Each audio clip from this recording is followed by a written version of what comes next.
Hello and welcome to Big Weekend here on the Football365 show, brought to you by Paddy Power. I'm your host Mark Smith. I'm here as ever with Sarah Winterburn, Editor-in-Chief of Football365.com. Loads to talk about. We're recording this on a Wednesday before the midweek games, so that is, absolutely risky.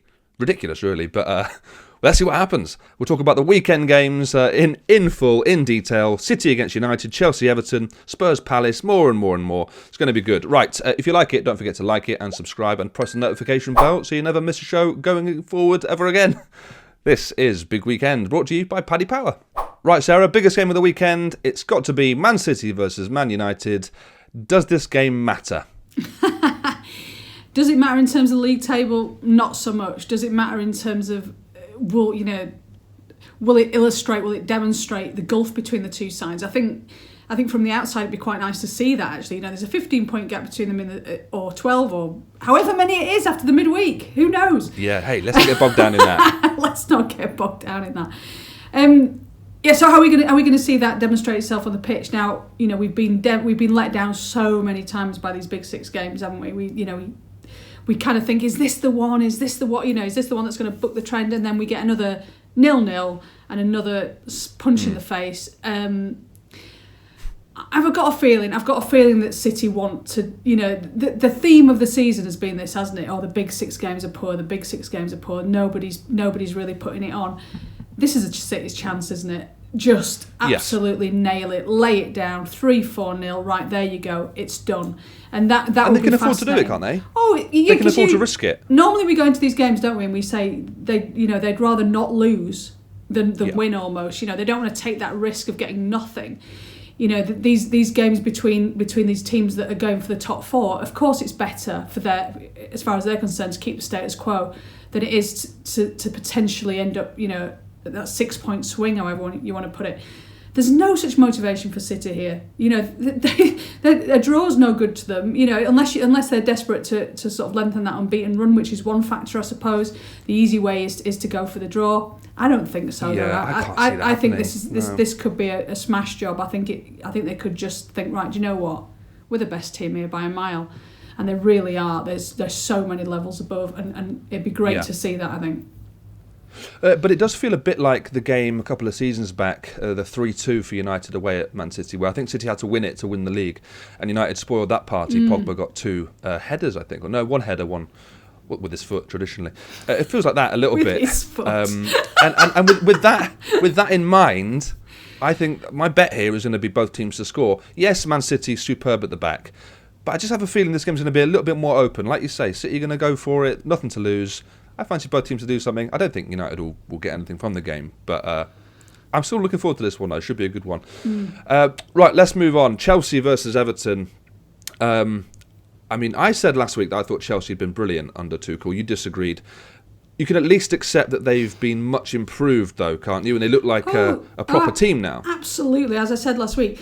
And Tuchel would say himself, this is not the finished article by any means, but he's only been in charge for 6 weeks, and he's basically played 2 games a week in that time. That doesn't give you an awful lot of time to work on anything other than, right, this is your formation, guys, this is what I want you to do. He can't make that team massively better in that space of time. What he has done is given them a structure that makes them really difficult to beat. Could they have done a little bit more against Man United? Probably, but then again, it's that situation again where a point was fine for them. Really, it keeps them in the mix. This is the kind of game. This is a real sort of banana skin, isn't it? Because actually, there's not a great deal between these two teams at all, and there's not a great deal between these two managers. We've got a situation where Everton's manager is of a similar ilk to the manager of Chelsea, and the squad's not quite got the strength and depth as Chelsea, but he's been in the job longer. He's far closer to what Everton can be than Tuchel is to what Chelsea can be. This is the one that Chelsea have to win, really, because if you keep drawing these games, they've drawn against Southampton, now they've drawn against Man United. It soon becomes a little bit messy, that, doesn't it? And you're talking about moving that little gap between them and the top 4. That's a dangerous place to be. So more than the Man United game, this game is probably bigger for Chelsea.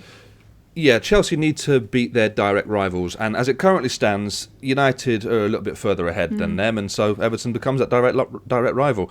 There isn't much to look at the minute in terms of who's going to win the league, so it's all about now that top 4 and who who the third team to be relegated is. I think there'll be goals in this one, though. I really like Everton. Been so much improved since the start of this season, I'd say, since Alan and Doucouré came in, I think, in particular. I fancy goals in this one. Over 3.5 is my bet as part of my 4-way Paddy Power accumulator. Should be an entertaining one, I think. Every time I say that, it goes wrong, so let's just wait and see. Right, let's move on. Another team looking to cement the top 4 place, surprisingly, is West Ham. They host Leeds this weekend. I mean, every time I talk about Leeds, I say the same thing. I'm not going to do it again. It's going to be a good game. You always say the same thing. You're a little bit in love with Leeds, which, as a Derby fan, no, don't say that. Should no, make I'm you not, a little bit that. sad, I think. But you won't be able to go home. This is gone now. No. Never mind COVID. No, you fine. can't go home. You're not welcome in Derby anymore. Stop saying that. Move on quickly. Is it upsetting? West Ham, they're not going to stay in the top 4. The challenge for them, I think, is to stay, as people say, in and around, which is a horrendous phrase, but if they can stay within that top 6, 7 for as long as they possibly can, then that's a great job done by David Moyes. Now, they do tend to crumble a little bit against the better teams. Leeds are not one of those better sides. So, West Ham, again, almost very different to Tuchel, but similar in terms of just get that structure right. And that's what Moyes has done at West Ham. He's made them exactly a Moyes team. He's made them organised. He's got those 2 in the middle, which was so impressive. Now, if they can be disciplined against Leeds let's throw everything at you, let's see what happens, then this could be a good win for West Ham, I think. I have a fancy for them in this. I think this will suit them because Leeds will want to put a bit of chaos in it and make it all a bit crazy. And West Ham and David Moyes will want it to be very, very controlled and very calm, and they could win that kind of game. West Ham need to win this game, I think, Sarah, because I'm looking at it now. Okay, Leeds, after Leeds, they've got United away, they've got Arsenal at home, Wolves away, very solid, then Leicester, fine, Newcastle, but then Chelsea. Tough games. And if they have any hopes of finishing top 7, these are important games. Forget top 4. If they drop off and they just sort of hit a wall, they can drop down that table very quickly, can't they? Yeah, they could drop themselves in the middle. There's some good teams in the middle of that table, aren't there? Arsenal are down there. Villa is sort of just above there. Leeds are down there. It doesn't take an awful lot to drop into there. And you wouldn't be massively surprised if someone fast-forwarded to the end of the season and told you that West Ham would finish 10th. And actually, in the grand scheme of things, that would be okay. But it would, it's much better to rise to 10th than drop to 10th, isn't it? That's the problem. Absolutely right. Yeah, it'd be such an anticlimax. Right, let's move on. Liverpool versus Fulham. Last time these two teams met, I believe it was a draw at Craven Cottage. This time, I don't know about Liverpool. Every time they have a bad run, they then seem to shore it up a little bit. This time they shored it up away at Sheffield United. Well, I don't know if you can take anything at all from a Sheffield United victory, can you, with a team of Liverpool's standard? Not an awful lot. I mean, I think the good news for Liverpool is a sort of steady return of, they're not getting those centre-halves back, we know that. But they get Diogo Jota back, they get Fabinho back. I think the more pieces they get back in that jigsaw, the better they're going to look. And, they will not want, not finishing in the top 4 would be a disaster. We talk about Liverpool's finances and not as boundless as Man City's or Chelsea's or even Man United's. They will have planned, and quite reasonably have planned, to be in the Champions League for the next few years. Yeah. And that will form the bedrock of what they do in the transfer market. Now, if they stall now, in terms of finishing in the top 4, this little golden era, which could all be over. And I mean, that's not being sensationalist.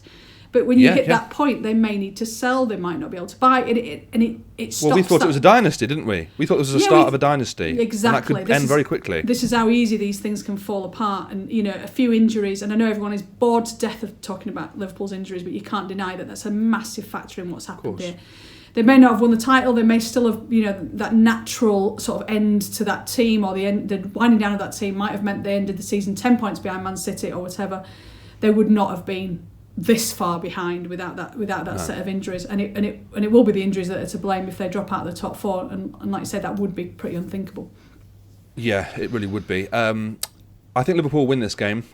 as well as Fulham has been playing, I think Liverpool away is still a tough one, particularly now they've won 4 on the bounce at home. I just feel like it can't continue like that. But I do think Fulham will score. I fancy Ademola Lookman any time as part of my accumulator here. Just fancy them on the break. He's been outstanding the last couple of months. I fancy them just to nick one. Right, let's move on. Final game we're going to focus on today, Sarah, is Spurs against Palace. I've been getting told all week, Gareth Bale. He's back. He's back to his best. This is what we expected. 2 goals against Burnley, a terrible Burnley. Does that mean he's back? He's not back, is he? He's a lot closer than what we've seen in the last few months. He actually looks like a footballer again. There was a point when he didn't really look like, never mind Gareth Bale. He didn't look good enough to be anywhere close to that side. If a kid had come on and played like that, you would have said, "Oh, he'll be out on loan to Millwall next season."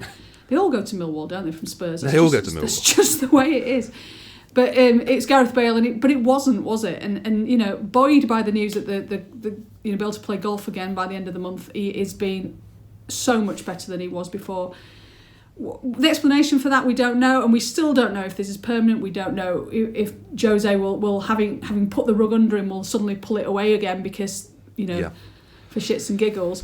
But Lord knows what's going to happen there. But it is If your heart is not warmed a little bit by Gareth Bale being better than he was, then we can't be friends. Oh, I love Gareth Bale. Yeah, exactly. I want nothing more than to see the Gareth Bale. We're not going to get that. Let's be realistic. We're not going to get prime Gareth Bale. Okay, that ship has sailed. But what we can get are these either cameo appearances where he looks fantastic, or just the occasional game. And I'd take that as a neutral, and I'm sure a lot of Spurs fans will take it. It's just about reevaluating what we expected, what our expectations were of him, and home to Palace. Who knows? You could see another Gareth Bale masterclass. Could be fun and what's times. my bet then, Sarah? What's my bet there, do you reckon then? I think it might be Gareth Bale to score any time, but Bale any time. You got it. Could be Timo Werner, like could be Aubameyang. I don't know, but I'm going to go Bale. You start with this again. Yeah, at the end of the season, we'll have like a best of the worst bets, and it's always Werner any time. Aubameyang, remember that? We had 2 months of that. Right, anyway, that's all we've got time for on Big Weekend this week. Thank you, Sarah, for joining me as ever. Thank you guys at home for watching. We'll be back same time, same place next week. If you want to get in touch with the show, you can email us. It's the editor at Football365.com. Get in touch, tell us what you like, tell us what you don't like. Just try not to slag me off too much. Right, cheers, bye.